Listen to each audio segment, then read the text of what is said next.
కేంద్రంలో ఇందిరమ్మ రాజ్యం తీసుకొస్తామని గర్వంగా చెప్తా ఉన్నాం. ఇండ్లు కూడా ఆ రోజు ఇందిరమ్మ కట్టించిన తర్వాత మళ్ళీ రాజశేఖర్ రెడ్డి గారు కట్టించారు. కానీ టీఆర్ఎస్ ప్రభుత్వం తెలంగాణ కాంగ్రెస్ పార్టీ ఇచ్చినా కూడా తెలంగాణ ప్రజలకు ఎటువంటి న్యాయం చేయకపోగా కుటుంబ పాలన చేసి ఈరోజు తెలంగాణను లూటీ చేసి అప్పుల ఊబిలో పెట్టి మరి వాళ్ళు మాత్రం కోట్లు దండుకొని ఆ కోట్లు ఈరోజు ఖర్చు పెట్టి ఎంపీలను గెలిపించుకొని జైల్లో పడ్డ బిడ్డను కాపాడుకునే ప్రయత్నం చేస్తూ ఉన్నారు. వాళ్ళ పార్టీ వాళ్ళందరినీ కూడా బీజేపీ తొత్తులుగా మారుస్తూ ఉన్నారు. కాబట్టి దీన్ని ప్రజలందరూ కూడా గమనించాల్సిన అవసరం ఉంది. ఈరోజు కవితను విడుదల చేసుకోవడానికి కేసీఆర్ ఒక నాటకం ఆడుతూ ఉన్నాడు. మరి అంతర్గత ఒప్పందం చేసుకొని మా ఎంపీలను మీకు ఇస్తాము, లేకపోతే మా ఓట్లు మీకు వేస్తాము, మీ ఎంపీలను గెలిపిస్తాము, నా కూతుర్ని విడిచిపెట్టాలి మీరు కేంద్రంలో అధికారంలోకి వస్తే అని.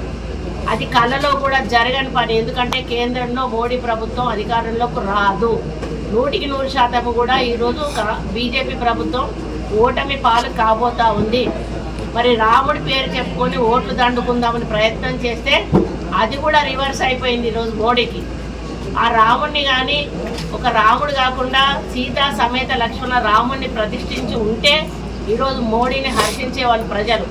మరి ఆయన బ్రహ్మచారి కాబట్టి రాముడిని కూడా ఒంటరిగా బాలరాముడు అని పేరిట ఆడ ప్రతిష్ఠించడం, ఇన్కంప్లీట్గా ఉన్నటువంటి గుడిలో ప్రతిష్టాపన చేయడం, ఆగమ పండితులు లేకుండా ప్రతిష్టాపన చేయడం, ఒక బ్రహ్మచారిగా ఆయన ఒక్కడే కూర్చొని రాముడి పాదాలు కడుగుతూ మరి వైరల్ చేసుకొని దాన్ని ఈరోజు ఓట్ల రూపంలో మలుచుకునే ప్రయత్నం చేయడం చాలా బాధాకరం.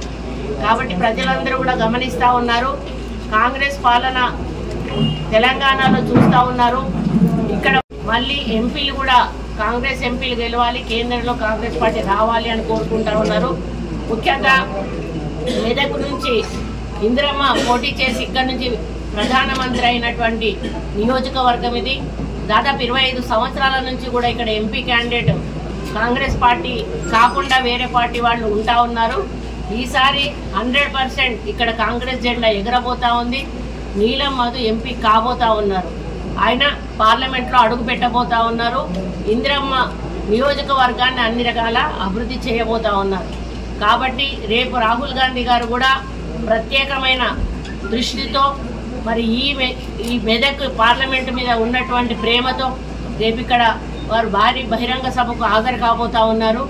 దానికి ముఖ్య నాయకులు కార్యకర్తలందరూ కూడా పెద్ద ఎత్తున ప్రజలను తరలించి రాహుల్ గాంధీ గారి మీటింగ్ను సక్సెస్ చేసి మరి నీలం మధు గెలుపు కోసం మీరందరూ కూడా కృషి చేయాలని కోరుకుంటూ